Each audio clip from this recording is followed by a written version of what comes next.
man, you are a thief. Simple. Wetin be this? Wetin be this? Jesus! God have mercy upon us. This man, you are a thief. Simple.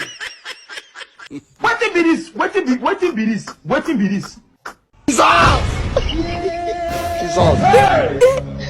Pastor! Jesus! This one not be pastor. Oh, Jokoko. Oh, for all the thanksgiving and harvest what I don't do for your church. Oh, my last service. Izo me yani koko. E church when you loei. Vedi me na mi testimony ogpa. Hey! Aye mi temi ba mi. Oh, koko ni me budget ke new year. Ni me yari e ba ye ku me na nekere na. Na you come get me say you want it. Jesus! Pastor! I no go ever forgive you. I beg forgive me, I beg. It be like na fire you take that forgiveness. Awabira.